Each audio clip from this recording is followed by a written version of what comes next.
الحمدللہ رب العالمین وخیر العاقبۃ للمتقین صلاۃ والسلام علی رسول الامین وعلی آلہ وصحبہ اجمعین صلاۃ وسلام لا غایۃ لہما ولا نہایہ اما بعد فاعوذ باللہ من الشیطان الرجیم بسم اللہ الرحمن الرحیم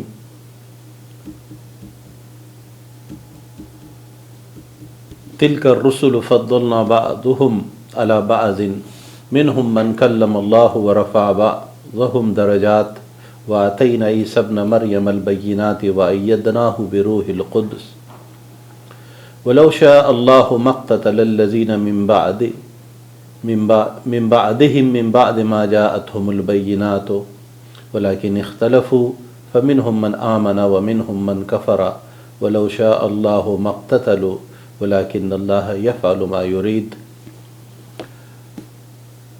اللہ رب العالمین کا انتہائی احسان، کرم، فضل اور اس کی عطا ہے کہ ہم قرآن حکیم سے اپنی زندگیوں کو منور کرنے کے لیے آج تیسرے پارے کے ساتھ حاضر ہے اور قرآن حکیم سے اپنے انفرادی، اجتماعی، اپنے خاندان اور اپنے گھر کی زندگی کو، پورے اہل خانے کو، اس ملک اور اس شہر کو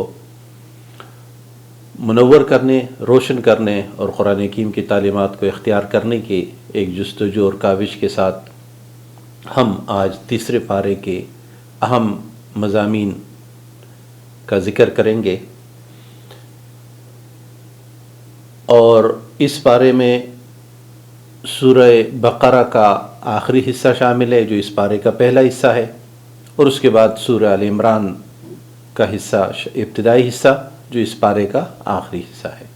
گویا اس پارے میں کچھ حصہ شروع کا سورہ بقرہ کا ہے اور کچھ حصہ بعد کا سورہ آل عمران کا ہے۔ سورہ بقرہ کا جو حصہ ہے وہ یہاں شروع ہوتا ہے تلک الرسل فضلنا بعضهم علی بعض سے،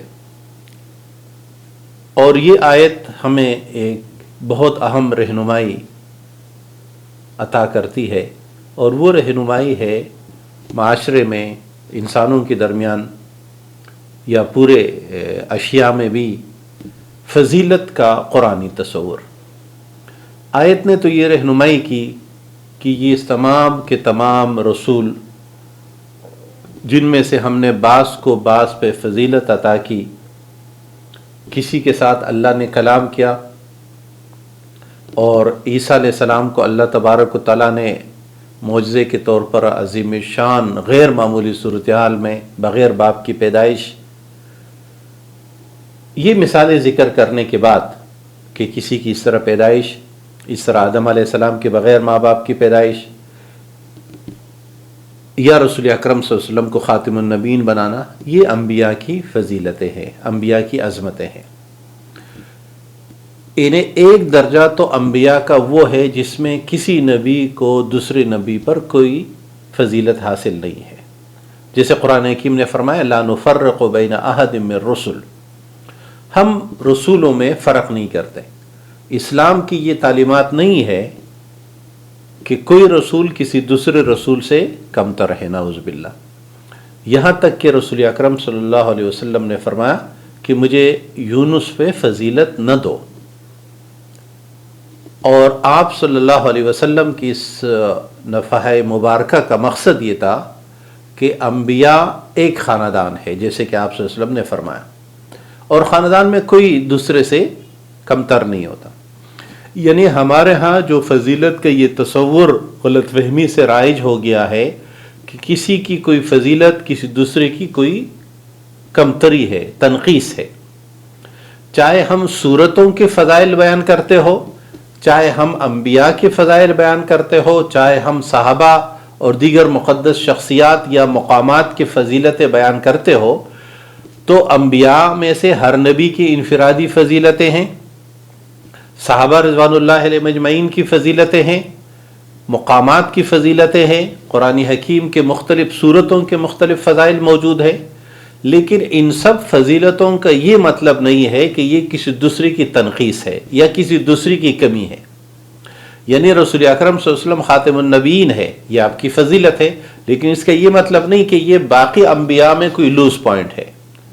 جیسے ابو بکر صدیق رضی اللہ تعالیٰ عنہ کی فضیلتیں ہیں، حضرت عمر فاروق کی ہے، حضرت عثمان رضی اللہ تعالیٰ، حضرت علی کرم اللہ وجہہ کی ہے، ان تمام صحابہ کی فضیلتیں ہیں۔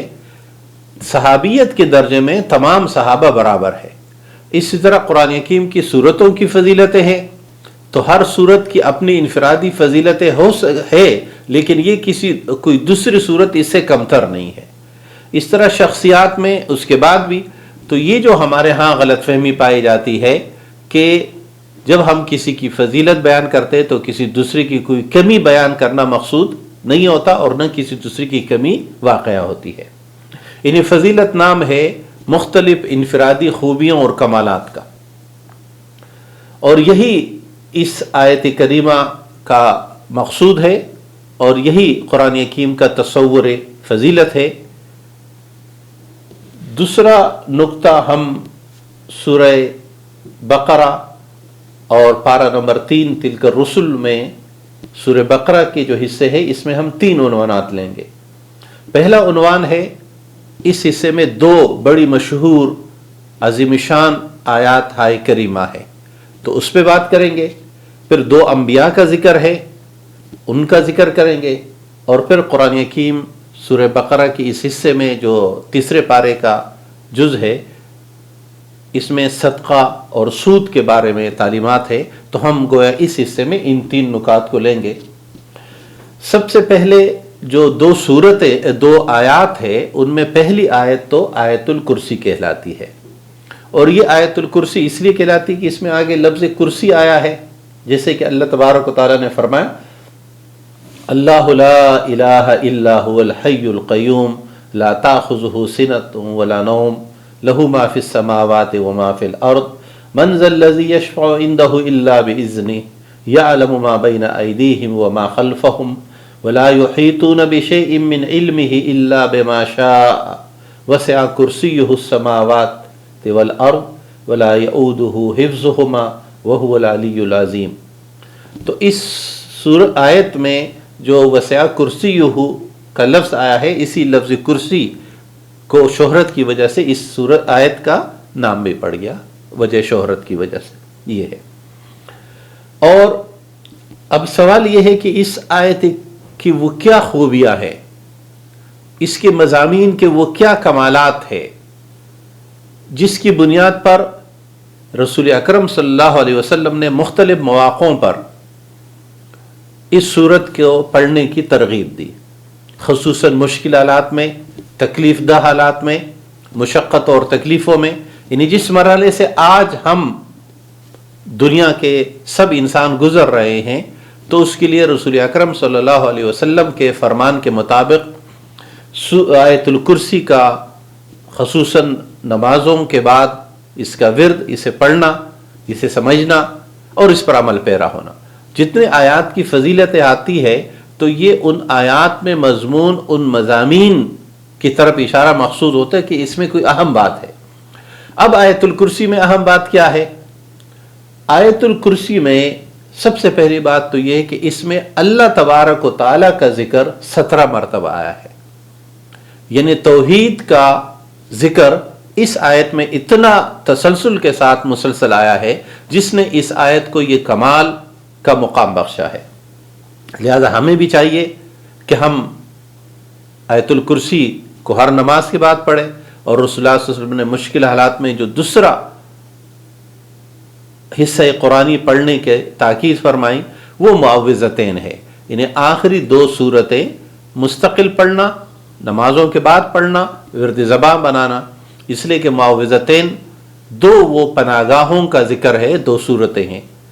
ہم جس قرآن حکیم کے آغاز میں پڑھتے ہیں اعوذ باللہ من الشیطان الرجیم، کہ ہم اللہ کے پناہ گاہ میں آتے ہیں شیطان رجیم سے، تو اللہ کی یہ پناہ گاہ کیا ہے؟ آخری صورتوں میں بھی اس پناہ کا ذکر ہے۔ گویا ان 2 حصوں کے یعنی قرآن حکیم، جیسے کہ شاہ عبد العزیز رحمۃ اللہ علیہ نے فرمایا تھا کہ سب کچھ لفظ با اور لفظ سین کے درمیان ہے، انہیں اردو کا لفظ بس بنتا ہے، جو کہ قرآن حکیم کے پہلے حرف بسم اللہ کا ب اور قرآن حکیم کے آخری لفظ ناس کا سین، اس سے انہوں نے فرمایا اردو کا لفظ بس بنتا ہے، جس کا مطلب ہے کہ یہ انسانیت کے لیے کافی ہے جو کچھ ان کے درمیان ہے۔ تو ہم بھی دراصل معوذتین اور آیت الکرسی کو مستقل پڑھنا چاہیے، یہ دلوں کو بھی اطمینان ہے، تحفظ بھی ہے اور پناہ گاہ بھی ہے۔ تو آیت الکرسی دراصل مشتمل ہے اللہ تبارک و تعالیٰ کی عظمت، رفعت اور اللہ کی تعریف پر، کہ وہ رب العالمین کس طرح کی ذات ہے۔ اور چونکہ دنیا میں ہمیشہ تصور الوہیت اس بالاتر ہستی کے لحاظ سے مختلف تصورات پائے گئے ہیں، اور یہ تمام تصورات دراصل حقیقی تصور توحید کے مقابلے میں ہے۔ انہیں دنیا میں اس وقت جو تصورات اللہ کے بارے میں یا بالاتر ہستی کے بارے میں پائے جا رہے، وہ سب سے پہلا تصور ہے ایک الہ کا تصور، جو کہ مسلمانوں میں بھی اس وقت مسلمانوں کا تصور ہے، اسلام کا تصور ہے ازل سے، اور یہی تصور ہمیں علماء اثریات آثار قدیمہ بھی اس کی تائید کرتی ہے۔ آج تک انسان نے آثار قدیمہ میں اولین دور کے جتنی چیزیں دریافت ہوئی ہے، اس میں پہلے دور میں کوئی مورتی نہیں پائی جاتی، جو اس بات کی علامت ہے کہ انسان اپنے آغاز میں کسی تصور شرک میں مبتلا نہیں تھا۔ ہاں، جو دوسرا دور ہے، درمیانی دور جو کہلاتا ہے ابتدائی دور کا، اس میں کچھ مورتیاں، اور تیسری دور میں زیادہ مورتیاں پائی جا رہی ہے، بت پائے، جو اس بات کی علامت ہے کہ پہلا انسان، اولین انسان موحد تھا، کسی طرح کی بت پرستی یا شرک میں مبتلا نہیں تھا۔ پھر آہستہ آہستہ شیطان کی کاوشوں نے دوسرے دور میں کچھ بت پرستی پیدا کی، اور تیسرے دور میں یہ زیادہ ہو گئی، اور قرآن کے تعلیمات کے مطابق ہر نبی اس دنیا میں مبعوث ہوتا رہا ان بت پرستی کی تمام شکلوں کو ختم کرنے کے لیے۔ تو قرآن حکیم نے آیت الکرسی میں اللہ کی وحدانیت کی وضاحت کی۔ تو بنیادی تصور ہے اللہ تبارک و تعالیٰ کی وحدانیت کا۔ اس کے مقابلے میں انسانوں نے جو دوسرا تصور گمراہ ہو کے بنایا، وہ ہے ثنویت کا تصور، انہیں دو خداؤں کا تصور۔ یہ تصور زرتشت یا پارسیوں میں پایا جاتا ہے، جس کا مطلب ہے خدائے خیر اور خدائے شر، انہیں خیر اور شر کے دو الگ الگ خدا ہے، جن کو وہ خدائے یزداں اور ہمردہ کے نام سے یاد کیا جاتا ہے۔ یہ خیر اور شر ہی کی وہ کشمکش ہے جس کی طرف وہ سمجھتے ہیں کہ یہ دو الگ الگ ہے، اور یہی ان کی غلط فہمی ہے۔ تیسرا تصور ہے تثلیث کا، انہیں تین خداؤں کا تصور، اور تین خداؤں کا تصور عیسائیت میں ہے، اور یہ چاہے ٹرینیٹی ہو یا 3 in 1 ہو، مختلف فرق کے ساتھ۔ آگے قرآن حکیم خود تثلیث کا ذکر کرے گا تو ہم اس پہ تفصیل سے بات کریں گے۔ اب تو صرف الوہیت کے یہ تقسیم بتانا مطلوب ہے کہ ایک اللہ کا تصور، دو خداؤں کا تصور، تین خداؤں کا تصور جو عیسائیت کا ہے، کہ آسمانی باپ، روح القدس اور مسیح، انہیں بیٹا، انہیں باپ، بیٹا اور روح القدس، یہ تین ان کا تصور ہے۔ چوتھا تصور ہے کثرت خداؤں کا، جس کے لیے مشہور جملہ ہے جتنے کنکر اتنے شنکر، انہیں لامتناہی اور غیر محدود خداؤں، دیوی اور دیوتاؤں کا تصور۔ یہ ہمارے ہاں ہندو مت میں پایا جاتا ہے، قدیم یونانیوں اور قدیم رومن اور دیگر مختلف تہذیبوں میں یہ علامات رہے ہیں۔ یہ چار تصورات ہیں، وحدانیت کا، ثنویت کا، تثلیث کا اور کثرت کا۔ سورہ آیت الکرسی دراصل وحدانیت ربوبیت کو واضح کرتی ہے۔ سب سے پہلے فرمایا اللہ وہ ذات ہے جس کے سوا کوئی معبود نہیں، اور اس کی صفت یہ ہے کہ وہ نہ صرف زندہ ہے بلکہ وہ ہمیشہ سے زندہ تھا اور ہمیشہ زندہ رہے گا، اور وہ ہمیشہ سے قیوم تھا، قائم رکھنے والا تھا اور ہمیشہ قائم رہے گا۔ نہ تو اس کو نیند آتی ہے اور نہ اسے نیند سے پہلے والی اونگ کی کیفیت بھی نہیں آتی۔ اسی کی قبضے قدرت میں ہے جو کچھ آسمانوں اور زمینوں میں ہے۔ کون ہے جو اس کے ہاں سفارش کر سکے اس کی اجازت کے بغیر. کوئی بول نہیں سکتا. یعلم ما بین ایدیہم، وہ جانتا ہے جو سامنے ہے اور جو پیچھے. اب پیچھے کا مطلب ہر وہ چیز ہے. انسان ہمیشہ اپنے لمحہ موجود چیزوں کے بارے میں جانتا ہے. ایک ایسی ذات جو ازل سے ابد تک کے تمام چیزوں کو جانتی ہو، جس کا علم کلی ہے. اور اس لیے ہم کہتے ہیں کہ تصور توحید کے مقابلے میں جو اس وقت سرمایہ دارانہ نظام کا تصور آزادی ہے، لبرٹی، یہ دونوں تصورات باہم مقابل ہے. اور دنیا میں جنگ یہ جاری ہے کہ آیا توحید کو مانا جائے یا ترقی کے فلسفے کو، یا ترقی کے آزادی کے عقیدے کو مانا جائے اور آزادی کے عقیدے کو سمجھا جائے. گویا آزادی کا عقیدہ نام ہے اللہ کے احکامات، اللہ کی ذات، اللہ کی تعلیمات سے انسانوں کی آزادی. اور توحید نام ہے ایک اللہ کی غلامی اختیار کرنے کا. تبھی رسول اکرم صلی اللہ علیہ وسلم کے معزز صحابی نے جب یہ بات کی تو ان کے الفاظ تھے کہ ہم تو اٹھے ہی اس لیے ہے کسرا کے دربار میں کہ اخراج العباد عن عبادت العباد الی عبادت رب العباد، انسانوں کو انسانوں کی غلامی سے نجات دلا کر ایک خدا کی غلامی میں. اس لیے جب ہم کیپٹلزم کے تصور آزادی کا ذکر کرتے ہیں تو یہ آزادی عملاً ایک بدترین جبر کی شکل میں ہے. یعنی عملاً ہے جبر کا ایک نظام جو آگے چل کر اس مرحلے کے بعد مزید یہ جبر وسعت اور وحشت اختیار کرتا جائے گا. جیسے کہ ماضی میں آہستہ آہستہ ہو رہا ہے، اب تیزی سے یہ اختیار ہوگا کہ انسان کو دراصل صرف ایک مجبور بنا کر، جس کا کنٹرول، جس کے خیالات مختلف ذرائع سے، جس میں سب سے بڑا ذرائع میڈیا کا ہے کہ جس کے ذریعے سے انسانوں کے ذہن، خیالات اور احساسات کو کسی ایسے نقطے پر مجتمع کرنا جو خود انسان چاہتا نہ ہو. اس لیے توحید نام ہے اوروں کی غلامی سے آزاد ہونے کا نام ہے اور اللہ کی غلامی میں آنے کا نام ہے. قرآن حکیم قبضہ قدرت الہی کا ذکر کرتا ہے کہ دنیا کے فلسفیوں کے لیے یہ پریشانی ہے کہ ایک خدا اکیلا اور تنہا وہ اتنا سب کچھ کیسے کرتا ہوگا. اس لیے ہم دیکھتے ہیں کہ مختلف لوگوں نے جو مختلف دیوتا بنائے ہیں تو کسی کے 10 ہاتھ ہے، کسی کے 20 سر ہے، اور یہ سب ظاہر کرنے کا مقصود یہ ہے کہ گویا نعوذ باللہ اللہ کے بھی 2 ہاتھ ہوں گے تو 2 ہاتھوں سے تو تھوڑا کام ہوتا ہے، ہم اس کے 1000 ہاتھ بنا دیتے ہیں، 100 ہاتھ بنا دیتے ہیں تو زیادہ کام کر سکے گا. اس لیے قرآن حکیم نے فرمایا وَلَا يَؤُودُهُ حِفْظُهُمَا، اس اللہ کے لیے اس پوری کائنات کو سنبھالنا کوئی تکاتا نہیں ہے، کوئی مشکل کام نہیں ہے اس کی. اور اس لیے رسول اکرم صلی اللہ علیہ وسلم کے سامنے جب ذکر ہوا بنی اسرائیل کے یا یہودی اس روایت کے کہ اللہ نے زمین کو ایک انگلی پر، آسمان کو دوسری انگلیوں پر، اور فلاں فلاں کو اس طرح مختلف انگلیوں پہ تاما ہوا ہے، تو رسول اکرم صلی اللہ علیہ وسلم نے مسکراتے ہوئے فرمایا وَمَا قَدَرُ اللَّهَ حَقَّ قَدْرِ، کہ لوگوں نے اللہ کو نہیں پہچانا. یہ لوگ شاید یہ تصور کرتے ہیں کہ اللہ بھی اسی طرح ہاتھ اور پاؤں کا مجموعہ ہے اور اسی بنیاد پر وہ کام کرتا ہے. وہ ذات واجب الوجود جو مرکب نہیں ہے عناصر کا، وہ تو کسی بھی کام کو سر انجام دینے کے لیے صرف کن کہتے ہیں اور اس کے نتیجے میں کام ہو جاتا ہے.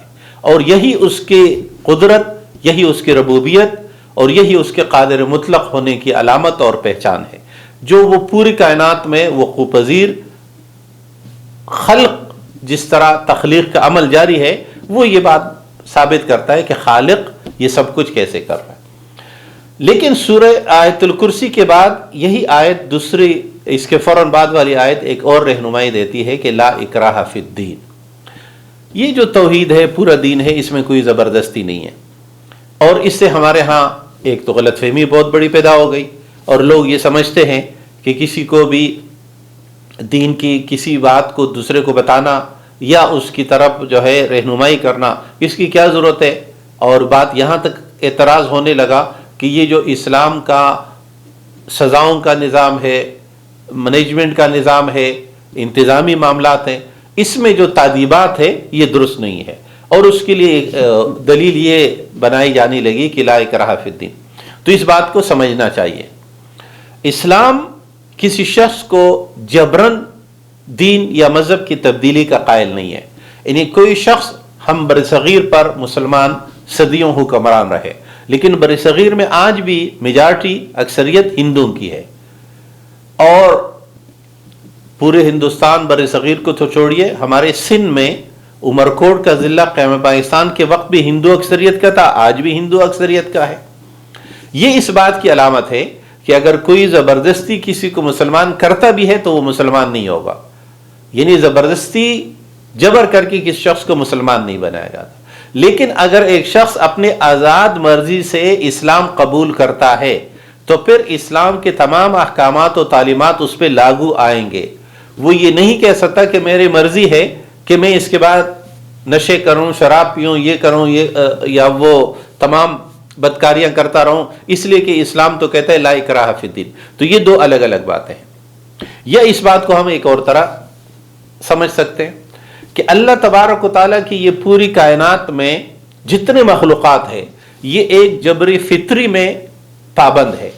سورج کو اللہ نے جو نظام دیا ہے، وقت پہ طلوع ہونا، وقت پہ غروب ہونا، اور موسم کے لحاظ سے سالانہ جو تبدیلیاں ہے، چاند اسی حساب سے، مونسون کی ہوائیں اسی حساب سے، اس طرح جانور جتنے ہیں ان سب کا، اور یہ نباتات کا جو نظام اللہ نے بنایا ہے، یہ سب ایک فطری جبر ہے۔ سورج چاہے بھی تو اپنی مرضی سے طلوع اور غروب نہیں ہو سکتا، لیکن اس کائنات میں انسان کو اللہ تبارک و تعالی نے کچھ اختیار دیا ہے، اور یہ وہی اختیار ہے وَهَدَيْنَاهُ النَّجْدَيْنِ إِمَّا شَاكِرًا وَإِمَّا كُفُورًا، کہ وہ نیکی کی طرف آتا ہے یا برائی کی طرف جاتا ہے۔ تو اس جبری فطری کا اللہ نے انسان کو پابند نہیں کیا۔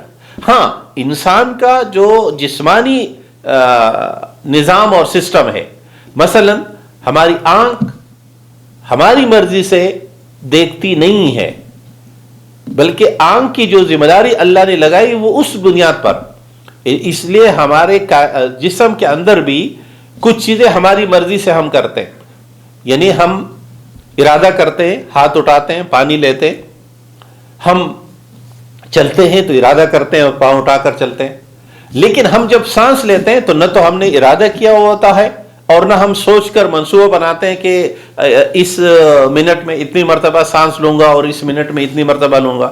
یعنی اللہ نے ہمارے اس بدن کے اندر بھی کچھ چیزیں ہماری اختیار میں نہیں رکھی ہے، اور یہ سب وہ چیزیں ہیں جس پر ہماری زندگی کا دار و مدار ہے۔ اگر ہمارے سانس لینے کا ہمارے اوپر دار و مدار ہوتا تو ہم تو کئی مرتبہ سانس لینا بھول جاتے ہیں، یا کسی اور ایمرجنسی میں لگ جاتے اور سانس لینا بھول جاتے، نتیجتاً کیا ہو؟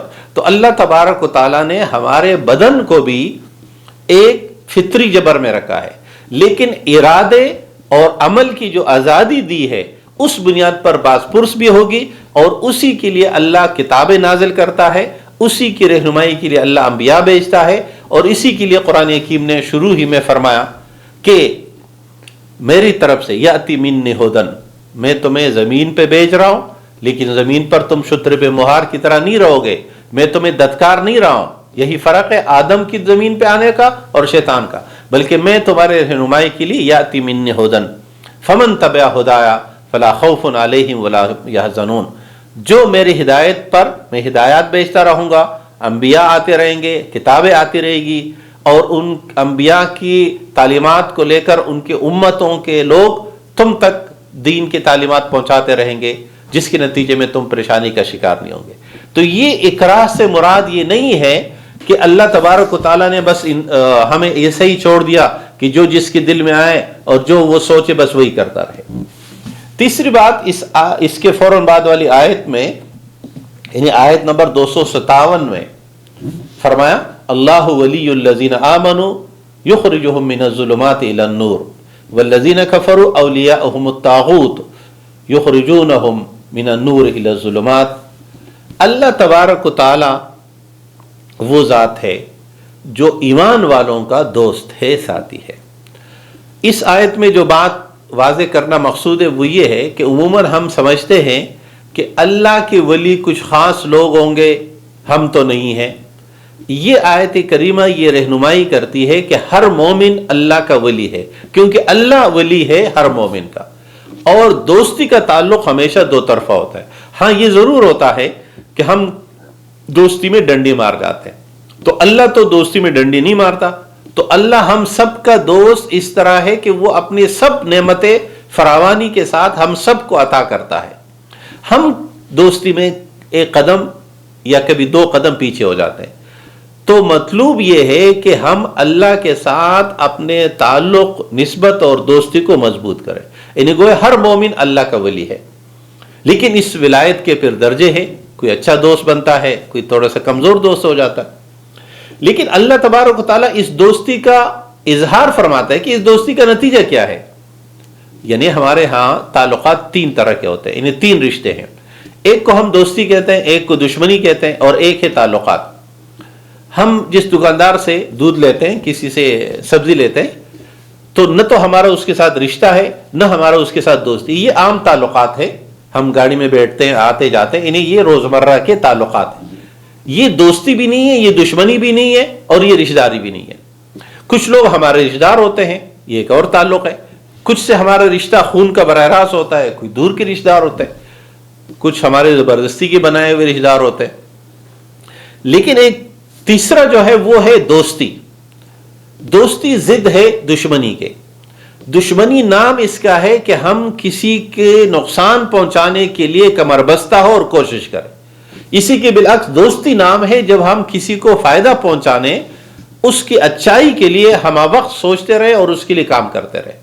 تو اللہ جب ہمارا دوست ہے تو اللہ ہمیں فائدہ پہنچاتا ہے، اللہ ہماری دوستی کو، ہمارے ساتھ دوستی کو مضبوط کرتا ہے۔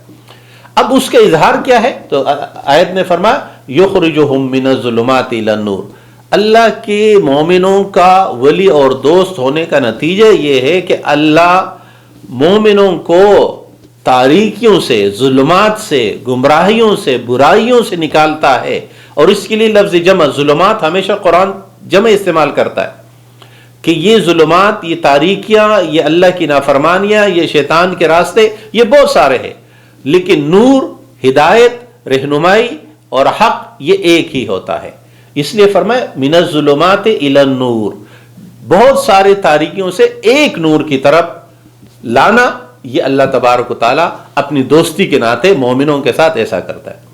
اس کے مقابلے میں قرآن فرماتے والذین کفروا، جو کافر ہیں، اولیاءہم الطاغوت، ان کے دوست اور ساتھی طاغوت ہے۔ اور طاغوت اللہ کی نافرمانی کی تمام شکلوں کا نام ہے، چاہے وہ شیطان براہ راست ہو، یا شیطانی نظام ہو، یا اللہ کے مقابلے میں نافرمانی اور بغاوت کا ہر جذبہ۔ تو فرمایا یہ طاغوت کیا کرتا ہے؟ یخرجونہم من النور الی الظلمات، یہ اس ایک نور اور رہنمائی اور ہدایت سے ڈھیر ساری تاریکیوں کی طرف انسان کو لے کر چلتے ہیں، مومن کو لے کر چلتے ہیں۔ تو آیت الکرسی کا مجموعی سبق پیغام یہ ہے کہ مشکلات میں ہر حال میں اللہ وحدانیت اور توحید کے ساتھ وابستگی، اللہ کے احکامات کے ساتھ وابستگی اور اللہ کے فیصلوں پر راضی ہونا، نور اور رہنمائی کے لیے قرآن و سنت کی طرف رجوع کرنا، یعنی اللہ کی طرف واپسی اختیار کرنا۔ تیسرے پارے میں دو آیات کا ہم نے ذکر کیا، ان میں سے ایک آیت الکرسی اور دوسری آیت اصطلاح میں آیت مدائنہ، یعنی قرض، تجارت اور کاروبار کی رہنمائی والی آیت۔ اس آیت کو ذکر کرنے کا مقصد، اگرچہ یہ تجارت کے احکامات قرآن حکیم کے ایک لازمی اور اہم حصہ ہے، کاروبار کے احکامات، اور یہ جگہ جگہ بیان ہوئے ہیں، یہاں پر ہم اس کو خصوصاً ذکر اس لیے کر رہے ہیں کہ یہ قرآن حکیم کی سب سے طویل آیت ہے، یعنی سورہ بقرہ سب سے طویل سورت ہے، اور سورہ بقرہ کی آیت نمبر 282 یہ سب سے طویل سورت ہے۔ اس سورت میں تو حکم صرف یہ ہے کہ جب تم قرض دو تو وہ لکھ لیا کرو، اور لکھنے کا مقصد یعنی دو چیزیں ہیں، اس کو ہم ڈاکومنٹیشن کہتے ہیں کہ کاغذی کارروائی پوری ہو۔ قرض کی صورت میں اگر کوئی چیز آپ فوراً لیتے ہیں، یعنی اگر ہم کہیں سے دکاندار سے ٹماٹر خریدتے ہیں تو یہ کوئی ضروری نہیں کہ ہم لکھ کر دیں کہ ہاں بھائی میں نے اتنا ٹماٹر خریدا اور اتنے پیسے، یعنی جب بے حاضر ہو، یدن بے یدن ہو، ہاتھ کے ہاتھ ہو. لیکن اگر کل دیں گے، پرسوں دیں گے، بعد میں دیں گے، ایسا کوئی معاہدہ ہو تو اسے لکھ لیا جائے. اور میں سمجھتا ہوں ہمارے آج کی معاشرتی جو بہت بڑی کمزوری ہے وہ یہ ہے کہ ہم اپنے معاملات وہ لکھتے نہیں ہیں اور اعتماد پہ چھوڑ دیتے ہیں. بعد میں جب اختلافات پیدا ہو جاتے ہیں یا کوئی چیز بھول جاتی ہے یا کوئی انکار کر دیتا ہے تو جس کے نتیجے میں پریشانیاں پیدا ہوگی. اس لیے تمام وہ چیزیں جس میں کوئی وقت مقرر ہوتا ہے، جس میں بات کا کوئی مرحلہ ہوتا ہے تو اسے لکھ لیا جائے. اور قرآن حکیم اس آیت میں فرماتا ہے کہ چاہے وہ کوئی چھوٹی چیز ہو یا بڑی چیز ہو، چاہے وہ کوئی معاہدہ کسی بھی چیز کے لیے ہو، اسے لکھنا بہت ضروری ہے تاکہ اور بعد میں سند رہے، کام آئے. اور قرآن حکیم نے یہاں طریقہ بتایا کہ یہ جو لکھنے والا ہے، اگر یہ وہ جس پر حق بن رہا ہے، یعنی جو قرضدار ہے، جو قرض لے رہا ہے، وہ لکھے کہ میں نے اتنے پیسے اصول کیے اور اتنے دنوں میں، چاہے پیسے ہو یا کوئی چیز ہو، وہ میں اتنے دنوں میں ادا کروں گا اس کی طرف سے. لیکن قرآن حکیم اخلاقی تعلیمات ہر جگہ ٹیکنیکلی معلومات احکامات کے درمیان دیتا ہے. یہاں بھی اصول تو یہ بیان ہو رہا ہے کہ لکھے. اب سوال پیدا ہوتا ہے کہ لکھنے والا کہاں سے آئے گا اور لکھنے والے کا کیا؟ تو قرآن حکیم نے فرمایا کہ لکھنے والے کو اللہ نے لکھنے کی جو صلاحیتیں دی ہے، ان صلاحیتوں کا تقاضا یہ ہے کہ وہ یہ ذمہ داری ادا کرے.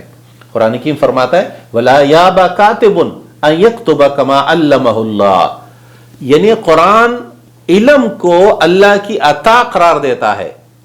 لہذا یہ تو کیپٹلزم ہے جس نے ہمارے دو شعبوں کو سند بنا دیا. ایک تعلیم کو، ان ایجوکیشن جو ہے وہ کاروبار بن گیا، اور دوسرے جو ہے ہمارے صحت کا شعبہ جو ہے وہ سند بن گیا. حالانکہ اس سے پہلے ہم روایتی طور پر ان دو شعبوں کو معاشرے کی خدمات کے طور پر، ثواب کے طور پر، انسانیت کے خدمت کے طور پر اپناتے تھے. تو لکھنے والا لکھے، لیکن قرآن حکیم یہ بھی بتاتا ہے کہ لکھنے والے کو کوئی نقصان نہیں پہنچایا جائے. یہ نہیں کہ پھر ایک شخص کہ آپ نے یہ میری طرف سے لکھا یا اس کی طرف سے، یعنی اس کے بھی تمام حقوق کا قرآن حکیم نے یاد رکھا. اس طرح قرآن حکیم فرماتا ہے کہ گواہ بنائے جائے اس پر، اور یہ گواہ جو ہے یہ تم میں سے دو مرد، وَاسْتَشْهَدُوا شَهِدَيْنِ مِن رِجَالِكُمْ فَإِن لَمْ يَكُونَا رَجُلَيْنِ فَرَجُلٌ وَامْرَأَتَانِ مِمَّنْ تَرْضَوْنَ مِنَ الشُّهَدَاءِ، کہ یا تو دو مرد اس کے گواہ بنے، اور اگر دو مرد دستیاب نہیں تو ایک مرد اور دو عورتیں. یہاں گویا اس آیت نے ایک اور رہنمائی کی، اور یہ رہنمائی در حقیقت سہولت ہے خواتین کو. یعنی اسلام مرد کو یہ سہولت نہیں دیتا کہ وہ گواہی میں اپنے ساتھ کسی اور کو شریک کرے، بلکہ اسلام صرف عورت کو یہ حق دیتا، یہ سہولت دیتا ہے. یہاں سے اسلامی نظام شریعت یا قرآن کے احکامات پر جو ہمارے ہاں اندرونی سوالات ہیں، یعنی کچھ مسلمانوں کی جامع ہی میں موجود کچھ لوگ کہ بھائی عورت کی گواہی ایک مرد کے برابر نہیں ہے اور یہ عورت کے حقوق کی پامالی ہے. یہ ہمارے کچھ نادان دوست اسلام کے نام لیوا بھی کہتے ہیں، اور مستشرقین کی طرف سے تو یہ بات بہت کہی جا رہی ہے. تو اس بات کو تھوڑا سا سمجھنے کی ضرورت یوں ہے کہ اسلام حقوق و فرائض میں تعلیمات دیتا ہے.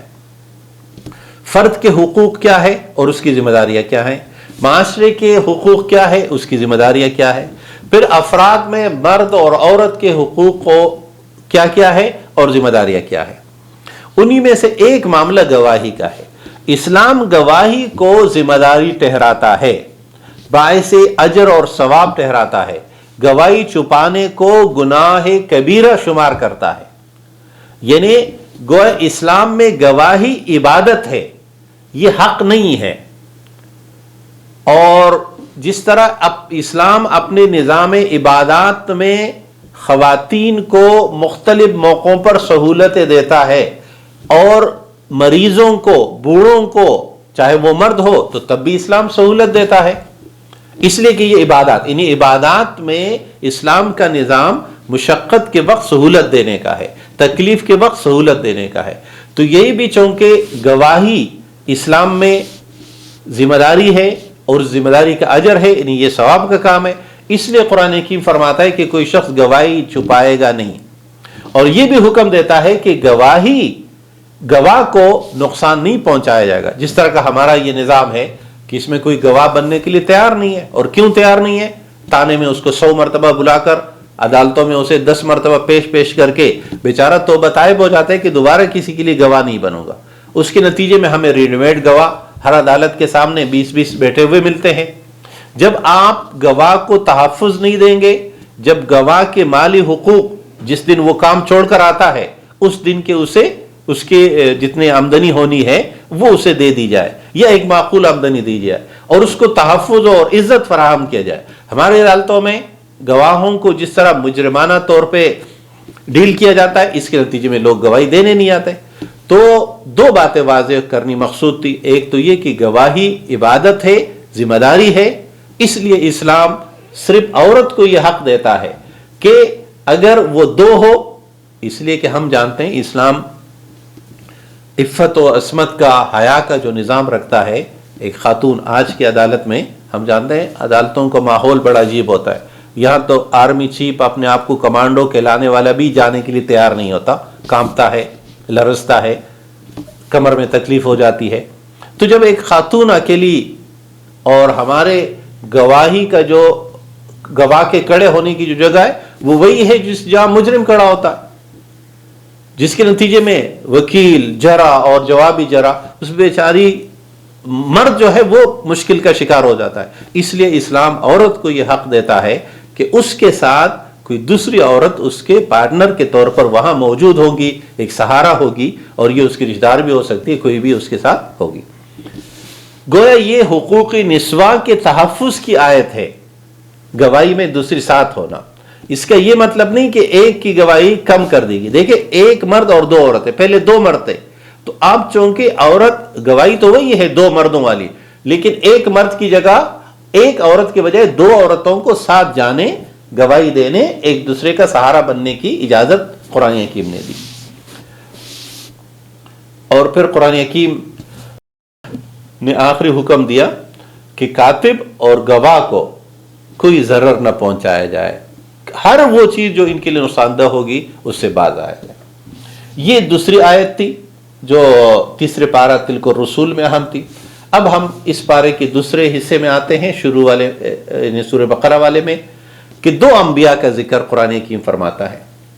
ایک نبی ابراہیم علیہ السلام جس کا نمرود کے ساتھ مباحثہ، اور اسی میں ابراہیم علیہ السلام کی دعا کہ میں کیفیت موت کا مشاہدہ کرنا چاہتا ہوں، مردے کیسے زندہ ہوتے ہیں. تو قرآن حکیم نے فرمایا، آیت نمبر 258، الم تری الی الذی حاج ابراہیم فی ربہ ان آتاہ اللہ الملک. اس شخص کو بارے میں آپ نے دیکھا جس نے ابراہیم کے ساتھ حجت بازی کی، سوال جواب کیے، مناظرہ کیا، مکالمہ، سوال جواب کا تبادلہ ہوا. کس بارے میں؟ فی ربہ، رب کے بارے میں. رب کون ہے، اللہ کون ہے، اس کے صفات کیا، اس بارے میں. اور اللہ نے اسے بادشاہت بھی دی.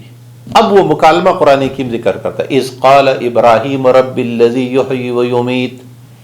ابراہیم نے رب کی ڈیفینیشن بیان کرتے ہوئے ارشاد فرمایا، میرا رب وہ ہے جو زندہ کرتا ہے اور موت دیتا ہے. زندگی اور موت جس کے اختیار میں ہے. اب یہ دلیل سمجھ میں آنے والی تھی کہ موت اور زندگی اس کے اختیار میں ہے. اس پہ یقین، اس پہ اعتماد. جب انسان توہمات اور شک کا شکار کرتے ہیں تو وہ سمجھتے ہیں نہیں، موت کی کوئی اور وجہ ہے. تو سبب تو کوئی بھی ہو لیکن زندگی بچنی ہے. ہم کتنی مثالیں جانتے ہیں کہ کسی کو 30 گولیاں کلاشنکوف کی لگ جاتی ہے وہ بچ جاتا ہے، اور کسی کو 1 گولی لگتی ہے وہ مر جاتا ہے. تو یہ اللہ تبارک و تعالیٰ کے اختیار میں ہے کس کی موت. کوئی شخص جو ہے وہ کتنی بیماریوں سے بچ جاتا ہے، اور کوئی شخص جو ہے معمولی بیماریوں میں مر جاتا ہے. موت کا وقت مقرر ہونا یہ اسلام کا بنیادی عقیدہ ہے. اور اذا جاء اجلہم لا یستاخرون ساعۃ ولا یستقدمون، نہ ایک لمحہ بھر پہلے اور نہ ایک لمحہ بھر بعد میں. اور اسی بنیاد پر موت کا خوف ختم ہوتا ہے، موت کا ڈر ختم ہوتا ہے کہ اس کا وقت مقرر ہے.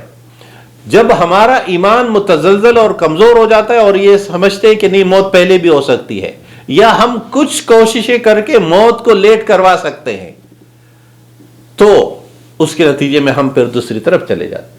تو ابراہیم علیہ السلام نے فرمایا میرا رب وہ ہے جو زندہ کرتا ہے اور موت دیتا ہے. قال ابراہیم فإن اللہ،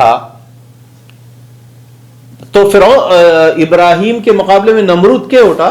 قال انا احیی و امیت، میں بھی زندہ کرتا ہوں اور موت دیتا ہوں، جس کو چاہوں موت دے دوں، اس لیے کہ میں کنگ ہوں اور قانون کے سامنے جواب دہ نہیں ہوں، کوئی نظام نہیں، لہذا جب چاہوں کسی آدمی کو مار ڈالوں اور جب چاہوں کسی مجرم کو چھوڑ دوں.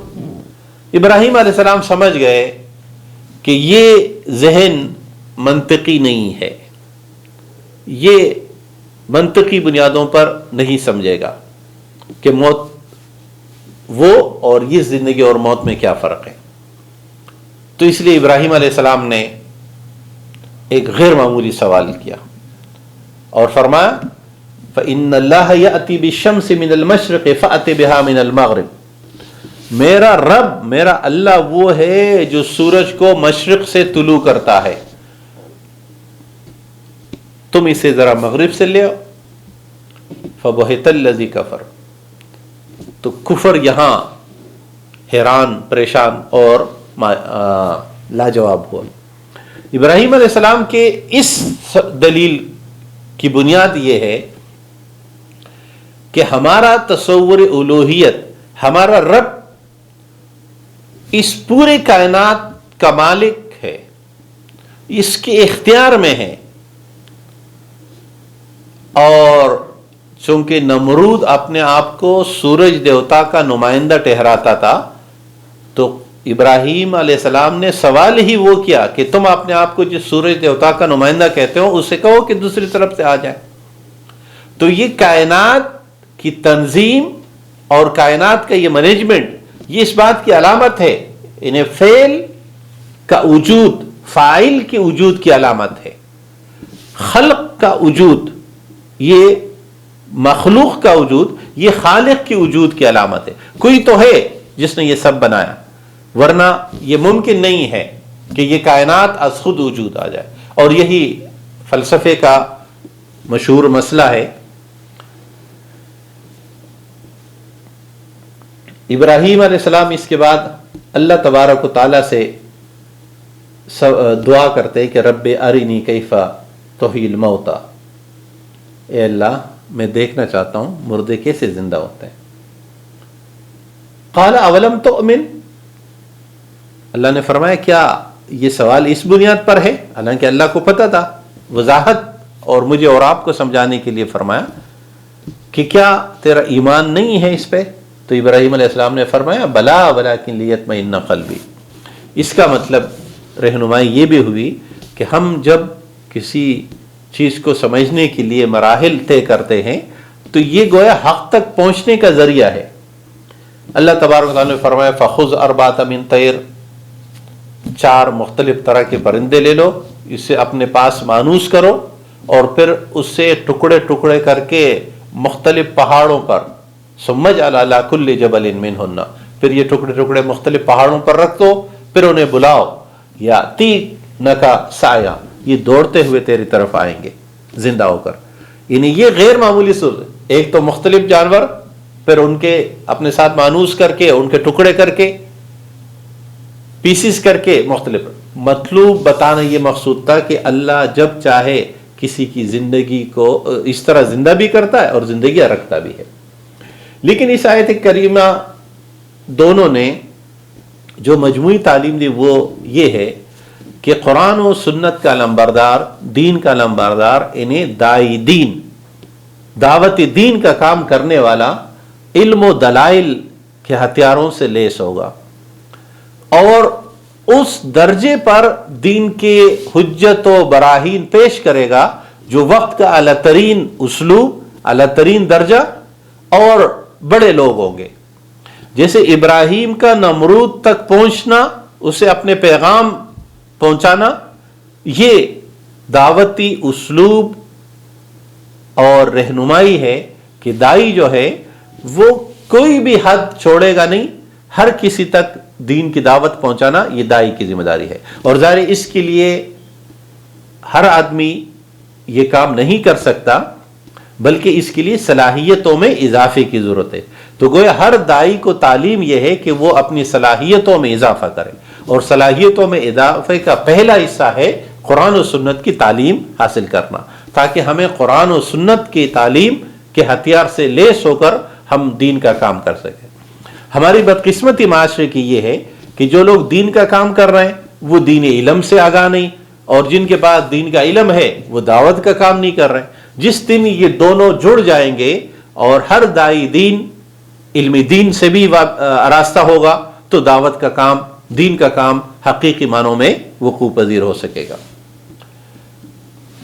قرآن حکیم دوسرے نبی کا ذکر کرتا ہے سورہ بقرہ کے آخری حصے میں، جو تیسرے پارے کا حصہ ہے، اور اس نبی کا نام روایات میں عزیر علیہ السلام آتے ہیں، جنہیں اللہ نے 100 سال تک موت دی تھی اور اس کے بعد زندہ کی. اس کو قرآن حکیم سورہ بقرہ کی آیت نمبر 259 میں 259 میں ارشاد فرماتا ہے، او کالذی مر علی قریۃ وہی خاویۃ علی عروشها قال انا یحیی هذه اللہ بعد موتها فاماتہ اللہ 100 عام ثم بعثہ. اور یا اس شخص کی طرح جو ایک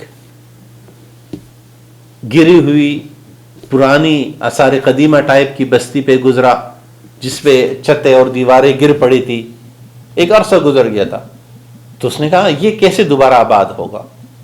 اللہ تبارک و تعالیٰ نے انہیں 100 سال، اب یہاں قرآن حکیم ایک اور غیر معمولی جس کو ہمارا سائنس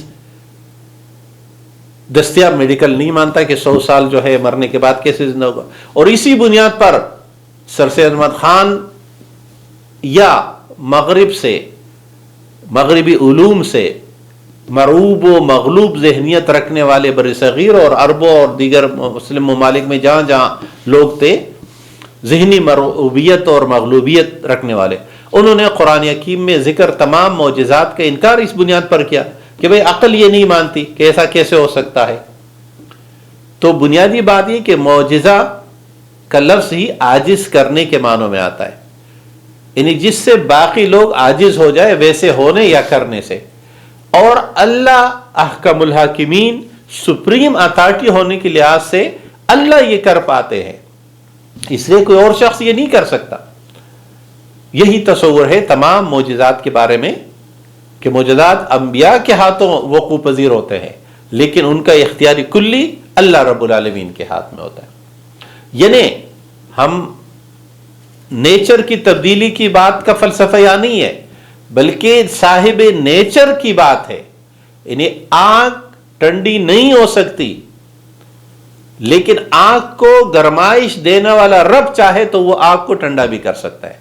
پانی کو بہاؤ کی نیچر دینے والا رب جب چاہے تو وہ پانی کو ٹھہرا سکتا ہے. اسی طرح زندگی دینے والا زندگی کو درمیان میں لیتا ہے. انہیں گویا 3 طرح کی قرآن حکیم، ایک وہ شخص جسے بغیر ماں باپ کے پیدا کیا آدم علیہ السلام، ایک وہ جسے بغیر باپ کے پیدا کیا انتہائی میڈیکل کی لحاظ سے نہ ماننے والی غیر معمولی، اور اب اس کا ذکر ہے جس کو درمیان میں 100 سال کے لیے موت دے دی اور پھر زندہ کر دیا. اور جب اسے کہا گیا اس دوران میں اس کی جو کیفیت گزری کہ کتنا عرصہ گزرا، تو اس نے کہا لبثت یوما او بعض یوم. تو اللہ تبارک و تعالیٰ نے فرمایا کہ فانظر الی طعامک و شرابک لم یتسنہ. اب 100 سال کے عرصے میں ہونا یہ چاہیے تھا کہ مضبوط چیزیں قائم رہتی اور جو ہلکی پھلکی ہے وہ خراب ہو جاتی ہے. تو اللہ نے کہا اپنے کھانے پینے کو دیکھ، وہ باسی نہیں ہوا ہے، لیکن اپنے گدھے کو دیکھ، وانظر الی حمارک ولنجعلک آیۃ للناس، کہ گدھا جو ہے وہ ہڈیاں بوسیدہ ہو گیا ہے، ہم اس گدھے کو دوبارہ تمہارے سامنے زندہ کر کے وانظر الی العظام کیف ننشزها ہم کیسے اس کی ہڈیاں ٹھیک کرتے ہیں اور پھر اس پہ گوشت لاتے ہیں ایک زندہ سلامت گدھا بنا، اور تمہارا کھانا باسی نہیں ہوا ہے. یعنی دو چیزیں بیک وقت ایک ہی ماحول، ایک ہی درجہ حرارت میں ایک ہی جتنا عرصہ رہی. جسے سڑنا چاہیے تھا وہ سڑا نہیں، جسے دیر سے سڑ جانا چاہیے وہ اس سے پہلے سڑ چکا ہے. اللہ تبارک و تعالیٰ اپنے قبضہ قدرت اور اختیار کی کہ یہ کائنات میں جو کچھ وقوع پذیر ہو رہا ہے یہ اس کے کنٹرول میں ہے. وہ جب اور جتنا چاہے اتنا پلاتا ہے، اور جب اور جتنا چاہے اتنا روک دیتا ہے، کنٹرول کرتا ہے. تیسرا نقطہ تیسرے پارے میں وہ ہے صدقہ اور سود کا ذکر، اور اس میں پہلی بات گویا یہ انفاق فی سبیل اللہ بھی ہے. اس میں شیطان کا فلسفہ کیا ہے اور اللہ تبارک و تعالیٰ کیا سمجھاتے ہیں اس کی وضاحت. اللہ نے فرمایا وَمَثَلُ الَّذِينَ يُنْفِقُونَ أَمْوَالَهُمْ ابْتِغَاءَ مَرْضَاتِ اللَّهِ وَتَثْبِيتًا مِنْ أَنفُسِهِمْ. اس آیت کریمہ 265 سے جو نقطہ یہاں بتانا مقصود ہے اسے اگر ہم عنوان دیں تو انفاق، صدقہ، زکوٰۃ، اللہ کی راہ میں خرچ کرنا اور بھیک دینے یا ڈونیشن دینے میں فرق کیا ہے، یہی اس آیت کا مقصود ہے. اور ساتھ میں یہ آیت یہ رہنمائی بھی کرتی ہے کہ انفاق کے مقاصد کیا ہے. تو قرآن حکیم نے پہلی بات یہ ارشاد فرمائی کہ جو لوگ، مثال ان لوگوں کی جو اپنے اموال خرچ کرتے ہیں اللہ کی رضا کے لیے، یہ پہلی بات. ڈونیشن اور صدقے میں، ڈونیشن اور انفاق فی سبیل اللہ میں فرق یہ ہے کہ انفاق فی سبیل اللہ وہ اللہ کی رضا کے لیے ہوتا ہے. صرف کسی کو ہم آئے دن سنتے ہیں کہ فلاں نے اتنے ملین ڈالر خرچ کر دیے، فلاں نے اتنے ملین ڈالر، اور پھر ہم تقابل کرتے ہیں کہ یہ لوگ بھی بہت نیک اور اچھا اور یہ انفاق کر رہے ہیں، اور پریشان ہوتے ہیں کہ انفاق میں اور ڈونیشن میں فرق کیا ہے. تو قرآن کی آیت میں ایک بات تو یہ بتاتا ہے کہ انفاق کا مقصود ہے رضا الہی کا حصول، اور رضا الہی کے حصول کے لیے ظاہر ہے اللہ کو ماننا، ذاتی باری تعالیٰ سے وابستگی، انہیں کو ایمانیات پہلی شکر ہے. بغیر ایمان کے جو کچھ خرچ ہوگا وہ ڈونیشن ہے، انفاق نہیں ہے. نمبر 2 فرمائے وَتَثْبِيتًا مِنْ أَنفُسِهِمْ، اور یہ جو کچھ خرچ کرتے ہیں تھوڑا بہت، اعلانیہ یا خفیہ، زیادہ یا کم، لیکن یہ ہوتا کس لیے ہے، یہ دوسرا فرق ہے. ڈونیشن کے نتیجے میں یہ مطلوب نہیں ہوتا کہ ڈونیشن دینے والا پہ خود اس کے کیا اثرات ہیں، لیکن انفاق اور صدقات یا نیکیوں کی راہ میں خرچ کرنا، اس میں مطلوب یہ ہے کہ اس پہ خود فاعل پر، دینے والے پر خود اس کے اثرات ہو یا نہیں. اور یہ قرآن حکیم کا ایک ایسا موضوع ہے جو صرف اس آیت میں بیان ہوا ہے، اس لیے ہمیں اس کو بڑے اہمیت سے سمجھنا چاہیے.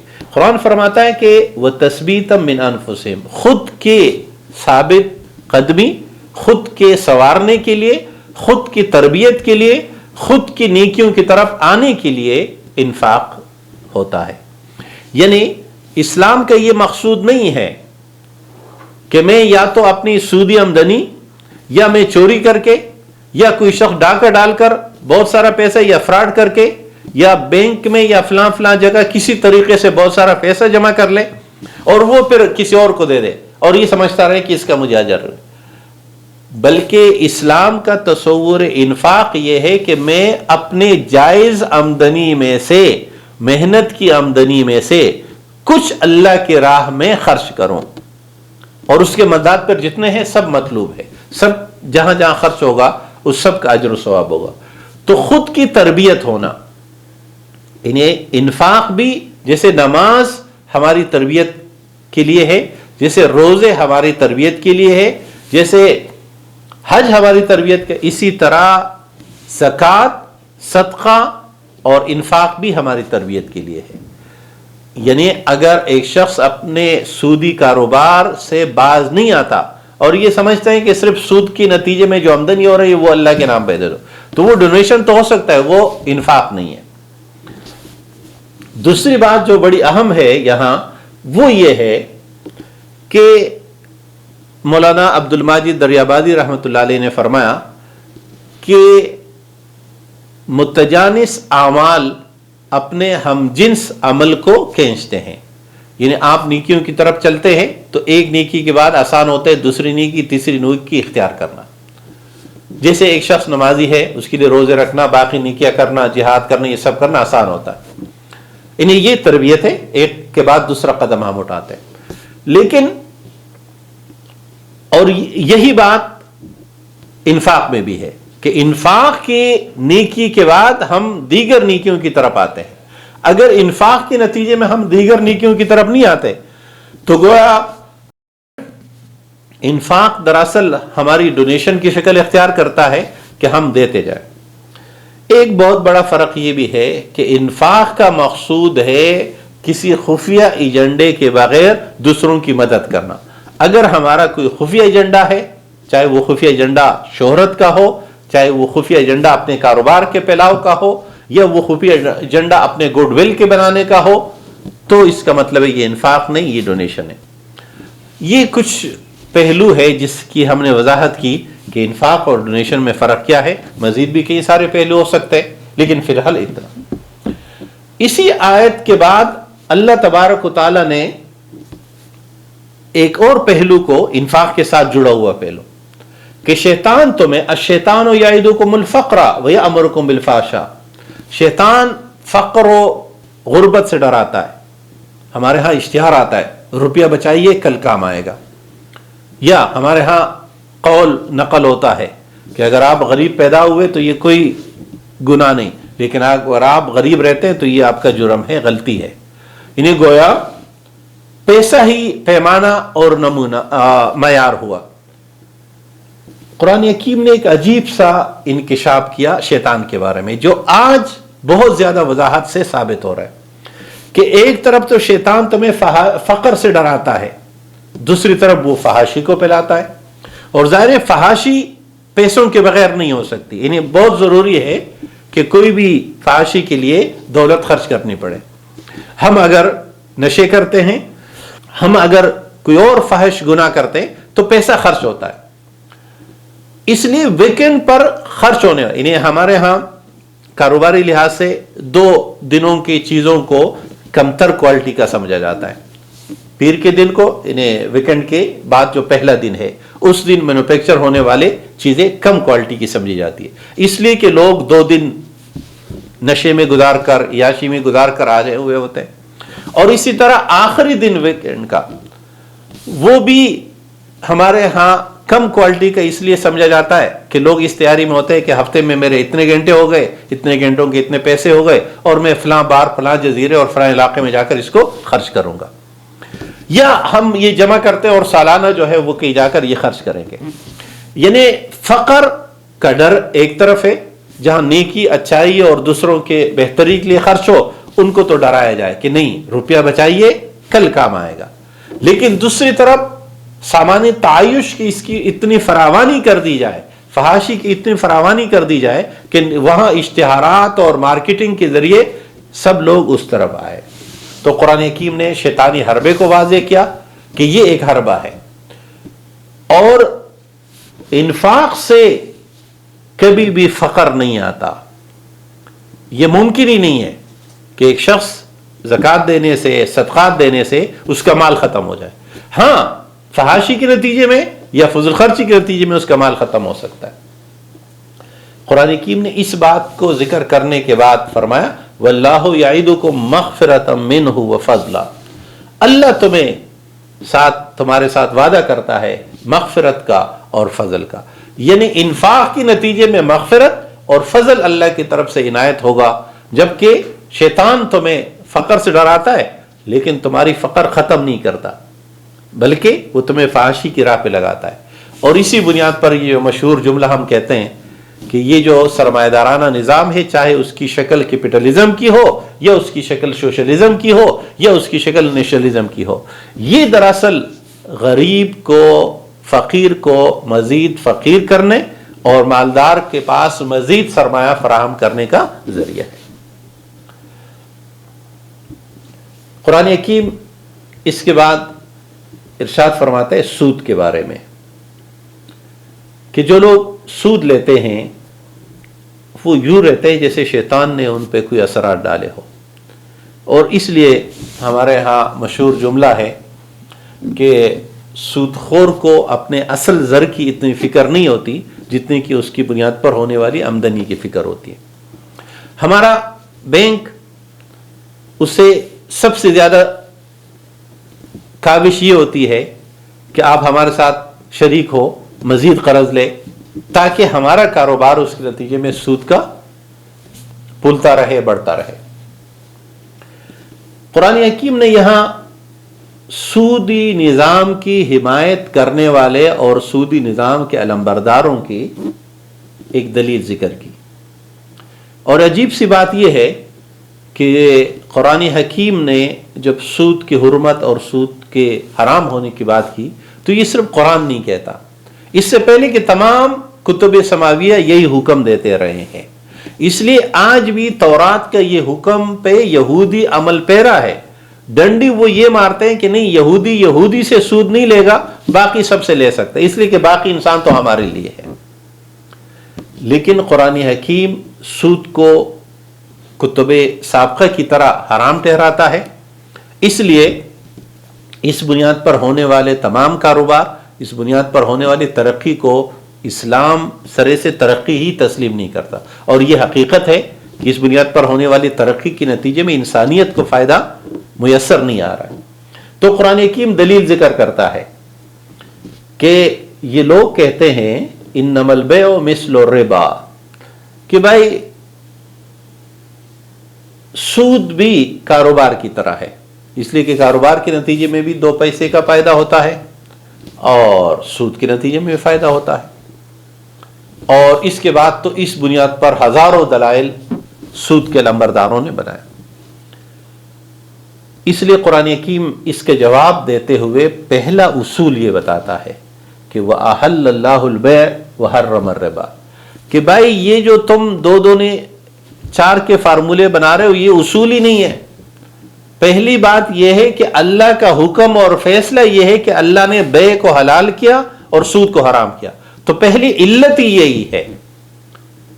یعنی ہم اس کو ایک مثال سے سمجھ سکتے ہیں، اللہ تبارک تعالیٰ نے آدم کو درخت کا پھل کھانے سے منع کیا، تو کیا یہاں اس درخت کی کوئی خامی مطلوب ہے یا اس درخت میں کوئی عیب تھا، یا مطلوب ہے حکم خداوندی کی اتباع کرنا؟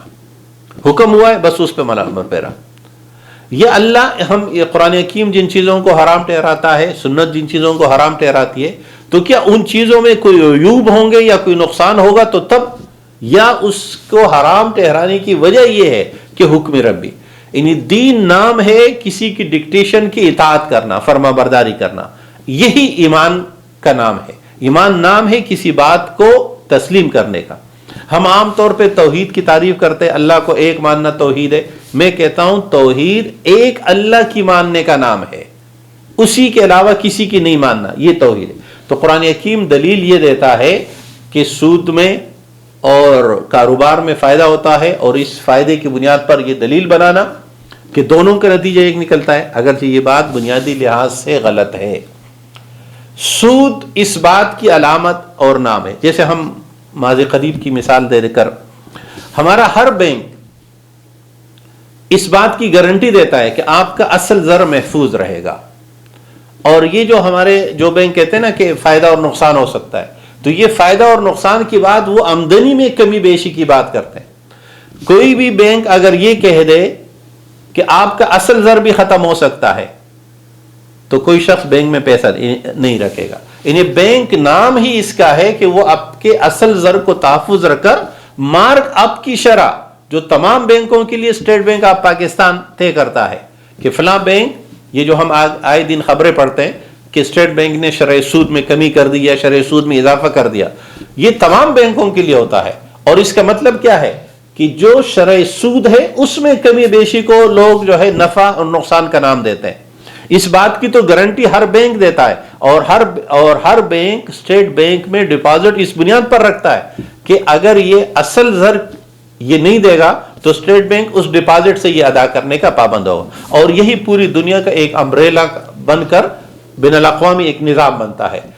بینک کا نظام کہیں پر انفرادی نہیں ہے، یہ سب مل کر ایک جڑ جاتے ہیں بالآخر جا کر دنیا میں۔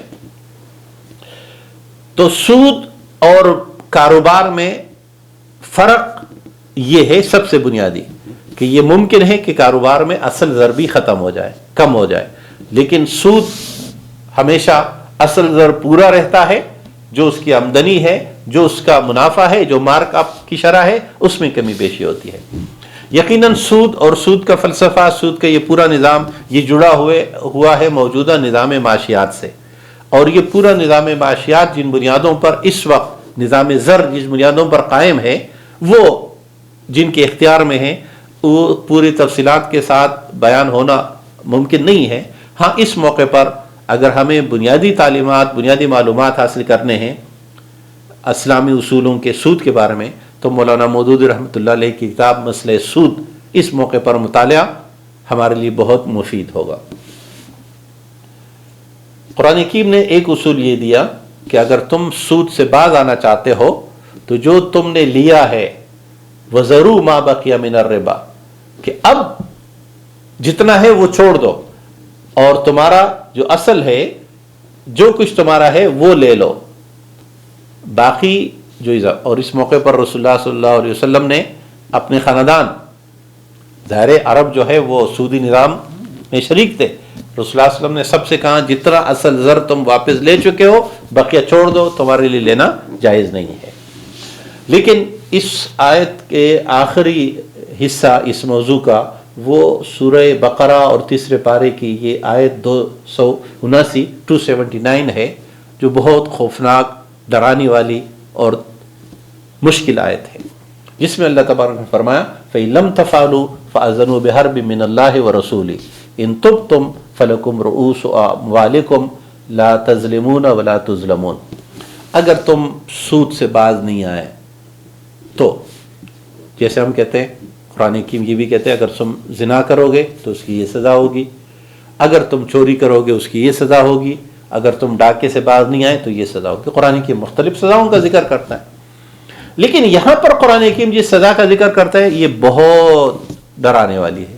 قرآن حکیم فرماتا ہے کہ تم باز نہیں آؤ، فَأَذَنُوا بِحَرْبٍ مِّنَ اللَّهِ وَرَسُولِهِ، تو اللہ اور اس کے رسول کے ساتھ جنگ کے لیے تیار ہو جاؤ۔ انہیں گویا یہ اللہ اور اس کے رسول کے خلاف اعلان جنگ ہے۔ اللہ تبارک و تعالیٰ نے بقیہ تمام گناہوں میں سے کسی گناہ کو بھی اللہ اور اس کے رسول، اور یہاں رسول کا بھی ذکر ہے اللہ کے ساتھ، کہ یہ اللہ اور اس کے رسول کے خلاف اعلان جنگ ہے۔ اب ہم حالات حاضرہ پر اس بات کا فٹ کرتے ہیں یا لمحہ موجود میں اس کا تطبیق کرتے ہیں۔ جب پورا نظام دنیا سودی نظام پر قائم ہے اور اس کے نتیجے میں انسانیت کو تباہ کن نتائج مل رہے ہیں، اور گویا انسانیت جو ہے وہ اللہ کے خلاف اعلان جنگ کیے ہوئے ہے اور اللہ کے ساتھ مقابلہ ہے، تو پھر ہمیں یہ تمنا، یہ امید اور یہ آرزو کیسے ہو سکتی ہے کہ اللہ کی طرف سے صرف فراوانیاں ہی ہوں گی؟ جنگ میں، اعلان جنگ کے بعد، میدان جنگ میں لڑائی شروع ہونے کے بعد تو ہر ایک دوسرے کو نقصان پہنچاتا ہے، تو ہمیں جن تکالیف سے گزرنا پڑ رہا ہے، اس کے بعد دیگر تکالیف کے لیے ہمیں اس وقت تک تیار رہنا چاہیے جب تک ہم اللہ اور اس کے رسول کے خلاف اس اعلان جنگ سے باز نہ آئیں۔ اس کے ساتھ سورہ بقرہ کی تکمیل ہوتی ہے، اور تیسرے پارے کا دوسرا حصہ جو سورہ آل عمران سے شروع ہوتا ہے، اس کے ہم 4 نکات کا ذکر کریں گے۔ سورہ آل عمران قرآن حکیم کی تیسری سورت ہے، اور آغاز یوں ہوتا ہے الف لام میم اللہ لا الہ الا هو الحی القیوم نزل علیک الکتاب بالحق مصدقا لما بین یدیہ وانزل التوراۃ والانجیل۔ سب سے پہلے تو سورہ بقرہ اور سورہ آل عمران کے تعلق کو سمجھنا چاہیے۔ 2 جڑواں صورتیں، دونوں مدنی صورتیں ہیں، دونوں کے مضامین بھی ایک ملتے جلتے ہیں، اور اگر دونوں کو ملا لے تو ہمارے احکامات الدین کا غالب ترین حصہ بھی ان دو صورتوں میں ہے۔ اور ان دو صورتوں کو رسول اکرم صلی اللہ علیہ وسلم نے زہراوین کے لفظ سے تعبیر کیا تھا، دو چمکدار ستارے، روشنی دینے والے ستارے۔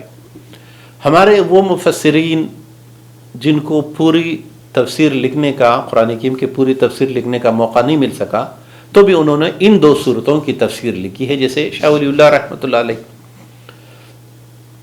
اور اس کی وجہ ان دونوں صورتوں کی جامعیت اور وسعت کے لحاظ سے احکامات کا غالب حصہ اس میں آ جانے کا۔ ہاں فرق ہے مضامین کا، جیسے ایک بہت بڑا فرق یہ ہے کہ سورہ بقرہ میں خطاب ہے عیسائیوں سے، نصارہ سے، یہودیوں سے، اور سورہ بقرہ کے بعد سورہ آل عمران میں زیادہ تر بیان ہوگا عیسائیوں کے ساتھ۔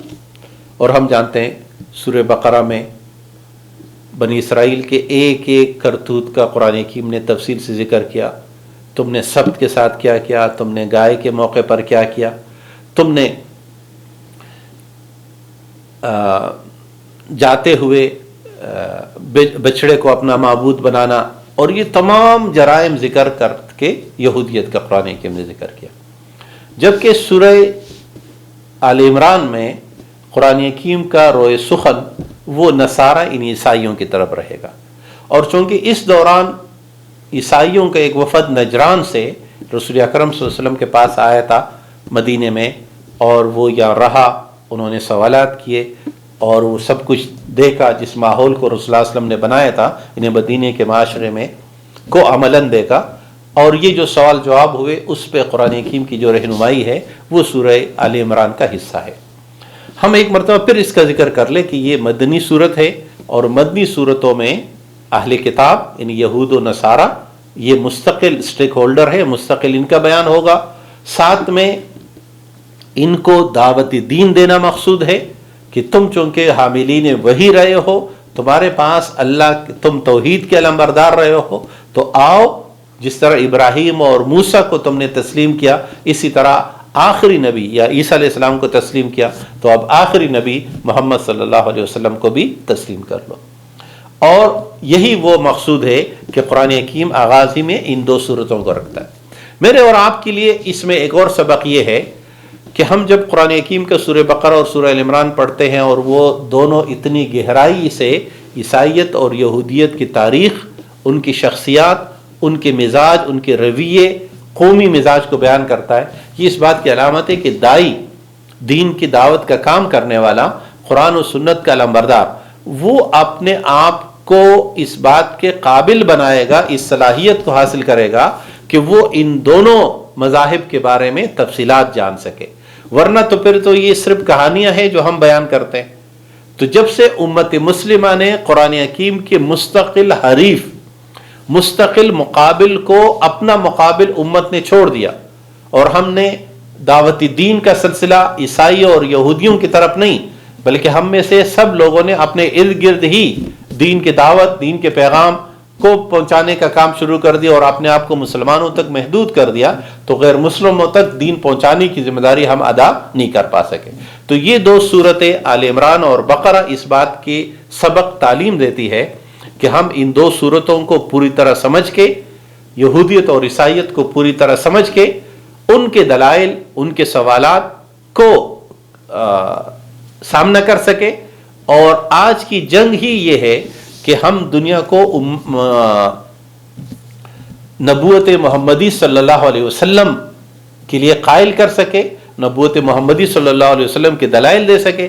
اگر ہم نبوت محمدی صلی اللہ علیہ وسلم کو ثابت کر سکے تو امت مسلمہ اس جنگ کو جیتے گی، نہیں تو یہ جنگ اسی طرح ہماری کمزوری کے ساتھ جاری رہے گی۔ تو یہ آل عمران اور سورہ بقرہ کی بنیاد ہے۔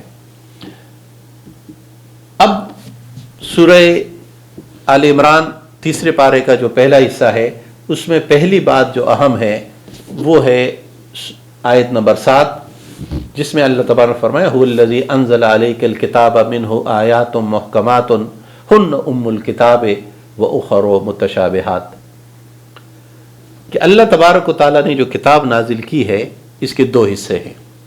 ایک کو محکمات کہتے ہیں جو محکم سے ہیں، اور ایک کو متشابہات جو مشابہ سے ہے.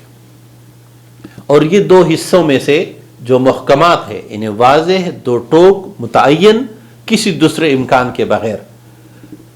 اب انسانی رویہ کیا ہے؟ قرآن فرماتے ہیں فَأَمَّا الَّذِينَ فِي قُلُوبِهِمْ زَيْغٌ، جن کی دلوں میں کجی ہے، ٹیڑھا پن ہے، وہ کیا کرتے ہیں؟ فَيَتَّبِعُونَ مَا تَشَابَهَ مِنْهُ، وہ مشابہ چیزوں کے پیچھے جاتے ہیں جن کے ایک سے زائد مفہوم و مطلب، جن کے حقیقی کیفیت کو انسان نہیں جانتا، فتنے کے لیے اس کے پیچھے لگتا ہے. جبکہ وَالرَّاسِخُونَ فِي الْعِلْمِ يَقُولُونَ آمَنَّا بِهِ، جو راسخین فی العلم ہے، علم میں پختگی رکھنے والے ہیں، وہ تو کہتے ہیں کہ ہم ایمان لائے ہیں اس بات پر کہ یہ سب ہمارے رب کی طرف سے، پورا قرآن رب کی طرف سے. اور جتنا کسی کا علم اور فہم اس بات کو سمجھ سکتا ہے قرآن و سنت کی مجموعی رہنمائی میں، تو وہ سمجھ سکتا ہے. بنیادی بات دو طرح کی آیات کو سمجھنا اور اس کی مثالوں کو سمجھنا. یاد رہے کہ جب ہم کہتے ہیں کچھ حصہ محکمات ہے اور کچھ متشابہات ہے، تو یہاں متشابہ کا لفظ اردو کے یا عربی کے اور لفظ سے ملتا جلتا ہے، اس سے غلط فہمی پیدا ہوتی ہے. ہم ایک اور لفظ استعمال کرتے ہیں اور وہ ہے مشتبہ. جیسے ہم کی بیگ رکھا ہوا ہوتا ہے یا اشتہار آتے ہیں، پولیس والے کہتے ہیں مشتبہ چیزوں سے دور رہیے، تو یہ لفظ متشابہ ہے، یہ لفظ مشتبہ نہیں ہے. انہیں قرآن حکیم میں کوئی چیز مشتبہ نہیں ہے. اب متشابہ اور مشتبہ میں فرق واضح ہونے کے بعد ہمیں متشابہ لفظ کو سمجھ. متشابہ کا مطلب ہے شبہ، ایک دوسرے کی طرح مشابہت رکھنے والی، ملتی جلتی چیزیں. اور یہ ہر وہ چیز جس کو انسان نے عملاً دیکھا نہیں ہو تو وہ اس کو واضح کرنے کے لیے اس سے ملتی جلتی چیزوں کا ذکر کرتا ہے. جیسے اللہ تبارک و تعالیٰ جب جنت کے مناظر کا ذکر کرتا ہے، اللہ جب جنت کے مقامات کا ذکر کرتا ہے یا جنت کی چیزوں کا ذکر کرتا ہے، چونکہ ہم انسانوں نے نہ تو جنت کو براہ راست اس طرح دیکھا ہے نہ جہنم کو، تو قرآن حکیم اس کو استعارے کی زبان میں ذکر کرتا ہے اور اس کی حقیقی کیفیت ہم نہیں جان رہے ہوتے ہیں. تو ان چیزوں کو جو ایک دوسرے سے، جس طرح قرآن حکیم مثال دیتا ہے کہ جنت میں ان کو پل دیے جائیں گے، اس کے لیے قرآن حکیم فرماتے ہیں وَأُوتُوا بِهِ متشابہ، ان کو ملتی جلتی چیزیں ملے گی. جیسے ہم کہتے ہیں آم کے اتنے 100 اقسام ہے، بظاہر تو ایک ہی آم ہے، اس میں ایک ہی گٹھلی ہوتی ہے، دونوں اوپر سے پیلے یا کچھ کا کلر تھوڑا سا مختلف ہوتا ہے، لیکن ان سب آموں کا ذائقہ ایک دوسرے سے مختلف ہوتا ہے. ہم ان لوگوں کا تصور کر سکتے ہیں جنہوں نے کبھی آم نہیں دیکھا ہو، تو ہم ان کو آم کی تشبیہ ان پھلوں سے دیں گے جو انہوں نے دیکھی ہوئی ہوتی ہے. تو اس لیے یہ متشابہ ہوتی ہے، ایک دوسرے سے ملتی جلتی. یاد رہے کہ عقائد کبھی متشابہات میں نہیں ہوں گے. عقائد واضح، دو ٹوک، یقینی، انہیں محکمات کا حصہ ہوں گے. نمبر 1. نمبر 2، اعمال جن کے کرنے کا حکم ہے وہ بھی مشتبہات نہیں ہوں گے. قرآنی احکامات سب کے سب محکمات ہیں، واضح اور دو ٹوک، اس لیے کہ پیغمبر نے عملاً سکھائے ہیں. تو جب ہم قرآن کے تصور محکمات اور متشابہات کا ذکر کرتے ہیں، وہاں یہ فرق ملحوظ خاطر رکھنا بہت ضروری ہے. تیسرے پارے کے سورہ ال عمران کے اس ابتدائی حصے میں قرآن حکیم 4 قصے ذکر کرتا ہے، 4 واقعات 4 انبیاء کے، اور اس میں اللہ کے 4 قصے ہیں، انبیاء کے نہیں، انبیاء کے بھی ہے اور الگ سے بھی ہے. ان 4 قصوں میں سے پہلا قصہ، پہلا واقعہ وہ جنگ بدر کا ہے. اور ہم جانتے ہیں کہ بدر حق و باطل کا وہ پہلا معرکہ جس میں حق کمزور بھی ہے، بے کس بھی ہے، بے دست بھی ہے، اپنے علاقے سے باہر ہے. انہیں مکے سے ہجرت کی مدینہ، اور یہاں مدینے سے بھی باہر ہے، اور بدر کے مقام پر مدینے سے بھی جنگ کے ارادے سے نہیں آئے، یعنی اچانک ایک معرکہ سامنے ہے، اور اس میں اللہ تبارک و تعالی اہل حق کو فتح دیتا ہے. لیکن یہ فتح کہ شادیانے خوشیاں منانا تو بہت آسان ہے، لیکن یہ فتح کا حصول بڑا مشکل ہے۔ حضرت ابوبکر صدیق فرماتے ہیں کہ آج بدر کے موقع پر جو عریش، مسجد عریش ہے، چپر والی مسجد، یہی مسجد اس جگہ ہے جہاں رسول اللہ علیہ وسلم کے لیے ایک چبوترا بنایا گیا تھا چپر کا۔ یہاں رسول اللہ علیہ وسلم کے ساتھ حضرت ابوبکر صدیق تھے۔ حضرت ابوبکر فرماتے ہیں رضی اللہ تعالیٰ عنہ کہ میں بار بار آپ صلی اللہ علیہ وسلم سے کہہ رہا تھا کہ یا رسول اللہ، میدان جنگ ہمارے ہاتھ میں ہے، آپ سر اٹھائیے، لیکن آپ صلی اللہ علیہ وسلم کے آنسو نکل رہے ہیں اور آپ کی چادر بار بار گر رہی ہے، اور آپ اللہ سے دعا گو ہے، دعائیں کرتے ہیں کہ اے اللہ، اگر یہ لوگ آج کامیاب نہیں ہوئے اور یہ جو چند لوگ میں لے کر آیا ہوں، یہ جو 313 ہے، تو پھر یہاں تیرا نام لینے والے کوئی نہیں ہوگا۔ اس لیے گویا یہ شاعر کے زبان میں کہ وفور درد میں ڈوبے ہوئے اشکوں کے چند قطرے، یہی میرا سرمایہ، یہی نظر کرتا ہوں۔ تو پیغمبر صلی اللہ علیہ وسلم نے اپنی تمام جمع پونجی، محنت یہ اللہ کے آگے پیش کر دی۔ نتیجہ کیا ہوا؟ دشمن کا 3 گنا بڑا لشکر اپنے تمام تیاریوں کے ساتھ، اپنے تمام تر ہتھیاروں کی وسعت اور زیادتی افرادی قوت کے ساتھ ان مٹھی بھر لوگوں سے شکست کھا گیا۔ قرآن حکیم نے فرمایا قل للذین کفروا ستغلبون وتحشرون الی جہنم، تم نے شکست کھانی ہے۔ یہ بہت بڑی یقین کی بات ہے۔ مومن کو اس بات کا یقین ہونا کہ کفر شکست کھائے گا، مغلوب ہوگا اور حق نے غالب آنا ہے، یہ بنیادی ایمان اور قوت والی بات ہے۔ اور پھر فرمایا قد کان لکم فی آیۃ فی فئتین التقطا، تمہارے لیے تو بڑی علامت ہے، نشانی ہے، فہم و فراست کی علامت ہے، 2 گروہوں کے درمیان جب وہ ٹکرا گئے، ایک گروہ مومنوں کا اور ایک گروہ مشرکین مکہ کا۔ یہ کون تھے؟ فئتن تقاتل فی سبیل اللہ، ان میں سے ایک گروہ تو اللہ کی راہ میں لڑ رہا تھا، زبان، رنگ، نسل، علاقہ کوئی مقصود نہیں تھا۔ وَأُخْرَى کافرہ، اور دوسرا کافروں کا گروہ۔ یہ کافروں کا گروہ کتنا تھا؟ یرونہم مثلیہم، بظاہر بہت سارے کئی گنا نظر آ رہے تھے، لیکن واللہ یؤید بنصرہ من یشاء، اللہ اپنی مدد جس کے ساتھ شامل حال کرتا ہے وہ کامیاب ہوتا ہے۔ لہذا اللہ کی اس مدد کے حصول کی کاوش ہونی چاہیے۔ افرادی قوت یا افراد کے معیار کو تو جانچا جائے گا، لیکن لوگ زیادہ ہو یا کم یہ مطلوب نہیں ہے۔ ہاں اللہ کی مدد شامل حال ہے یا نہیں، تو اللہ کی مدد کے حصول کی کاوش ہوگی۔ دوسرا قصہ، اور اسی میں اللہ تبارک و تعالی کافروں کے ساتھ مومنوں کے رویے، مومنوں کے تعلقات کی بیان کرتا ہے کہ لا يتخذ المؤمنون، مومن کبھی نہ اختیار کرے، نہ بنائے کافروں کو اولیاء، دوست۔ یہ ایک اور بنیادی اصول ہے، کافروں کو دوست نہیں بنایا جا سکتا ہے، من دون المؤمنین، مومنوں کو چھوڑ کر، یعنی مومن مومنوں کو دوست بنائے گا۔ یہاں وہ بات جو میں نے پہلے ذکر کی پھر یاد کرتے ہیں کہ دراصل تعلقات کی بنیادیں ہیں، دوستی الگ چیز ہے، دشمنی الگ ہے۔ یعنی اس کا یہ مطلب نہیں ہے کہ ہم سب غیر مسلموں کو دشمن بنا دیں، لیکن دوستی کا جو تقاضا ہے، دوستی کا جو پیمانہ ہے وہ مومنوں کا ہو۔ جو لوگ مومنوں کے بجائے، اور جو اس وقت کے ہمارے مسلمان حکمرانوں کا سب سے بڑا مسئلہ ہے اور غلطی ہے کہ ہم اپنے مسلمان ایک دوسرے پر اعتماد کرنے کے بجائے کافروں پر اعتماد زیادہ کرتے ہیں، نتیجتاً مسلمان آپس میں نقصانات کا شکار ہے، اور کفر جو ہے وہ ان کو مزید نقصانات سے دوچار کر رہا ہے۔ تو کافروں اور مومنوں کے جو عمومی تعلقات ہے، پڑوسی اگر ہے یا پڑوسی ملک ہے، تو اسلام یہ کبھی نہیں کہتا کہ بس ہر وقت لڑائی ہو۔ لڑائی کے تو اپنے اوقات ہوں گے، پڑوسی غیر مسلم ہے تو اس سے تعلقات درست رہیں گے، انسانی اور معاشرتی تعلقات درست رہیں گے۔ ہاں جو کافر ملک حملہ آور ہے اس کے ساتھ دشمنی ہوگی، اس کا مقابلہ کیا جائے گا، اور دشمنی کا مطلب ہے دشمن کو ہر حال میں ہر طرح کا نقصان پہنچایا جائے گا، لیکن اسلام کے اخلاقی اصولوں کو مد نظر رکھ کر۔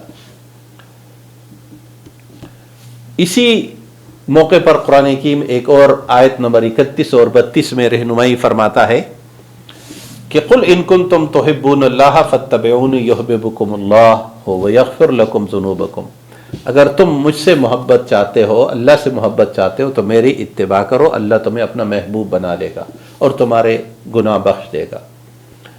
یہاں گویا رسول اللہ صلی اللہ علیہ وسلم کی اطاعت، آپ کی اتباع اور آپ سے محبت کا ذکر ہے۔ آپ صلی اللہ علیہ وسلم سے محبت ایمان کا حصہ ہے، آپ کی اتباع مقصود اور مطلوب ہے، آپ صلی اللہ علیہ وسلم کی اطاعت مطلوب و مقصود ہے، اور یہی ذریعہ ہے اللہ کی خوشنودی کے حصول کا۔ ہمارا جو معاشرتی مسئلہ ہے وہ دو ہے، ہم یا تو محبت بلا اطاعت کے قائل ہے کہ ہم صرف محبت کے دعوے کریں گے، عملاً آپ کی بات صلی اللہ علیہ وسلم کی بات نہیں ماننی ہے، اور جہاں رسول کی اطاعت ہے لیکن محبت نہیں ہے تو تب بھی یعنی دین کے تمام احکامات پر عمل پیرا محبت رسول میں ہو جانا، اس سے حلاوت ایمان ملتا ہے۔ رسول اکرم صلی اللہ علیہ وسلم کی ایک حدیث کو امام بخاری رحمہ اللہ نے ذکر کیا ہے کہ 3 چیزیں جس میں ہوگی وہ حلاوت ایمان کو پائے گا۔ ان میں پہلی چیز ہے اللہ اور اس کے رسول سے محبت، ان کے ما سوا سب کے مقابلے میں، اور پھر اگر نمبر 2 کسی اور سے محبت ہے تو بھی ان کی وجہ سے، ان کے بعد، اور نمبر 3 کے کفر کو اتنا برا سمجھے جیسے کہ آگ کو برا سمجھا جاتا ہے۔ یہ کیفیات جب ہوں گی، ہم عبادات سر انجام دیتے ہیں اللہ اور اس کے رسول کی محبت میں، یہ ڈنڈے کا زور نہیں ہے، یہ اطاعت، یہ محبت اور فرمانبرداری کا احساس ہے، تبھی ہمیں عبادات میں سرور بھی ملے گا اور سکون بھی ملے گا۔ دوسرا قصہ مریم علیہ السلام کا ہے کہ مریم علیہ السلام اذ قالت امرأۃ عمران رب انی نذرت لک ما فی بطنی محررا، کہ مریم علیہ السلام کی والدہ نے نظر مانا کہ میں اپنے اس ہونے والے بچے کو اللہ کی دین کے لیے وقف کروں، اور بچہ جب پیدا ہوا تو وہ ایک بچی پیدا ہوئی، اس کا نام تو مریم رکھا گیا۔ قرآن حکیم نے فرمایا وَلَيْسَ الذَّكَرُ كَالْأُنثَىٰ، وہ جو لڑکا مریم کی والدہ کے ذہن میں تھا وہ اس لڑکی کی طرح نہیں ہو سکتا۔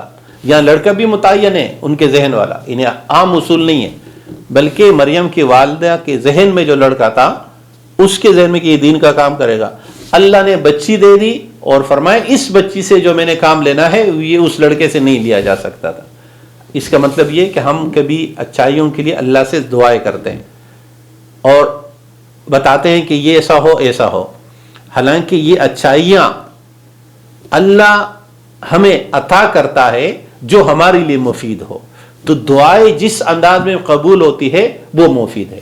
اور پھر اللہ تبارک و تعالیٰ نے مریم علیہ السلام کی عظمت بیان کی، اور رسول اللہ صلی اللہ علیہ وسلم نے فرمایا کہ 3 عورتیں بڑی عظیم ہیں، آسیہ، امرأہ فرعون اور مریم علیہ السلام۔ یہ وہ خواتین ہیں جنہوں نے انتہائی مشکل حالات میں تکلیفوں کے ساتھ دین کے ساتھ وابستگی اختیار کی، اور قرآن حکیم نے اس لیے یہاں زکریا علیہ السلام کا ذکر فرمایا کہ زکریا علیہ السلام جب بھی ان کے پاس آتے تو ان کے پاس رزق پاتے تو کہتے یا مریم انا لک ھذا، یہ کہاں سے آئے؟ تو مریم علیہ السلام فرماتی ہوا من عند اللہ، یہ اللہ کے پاس ہے۔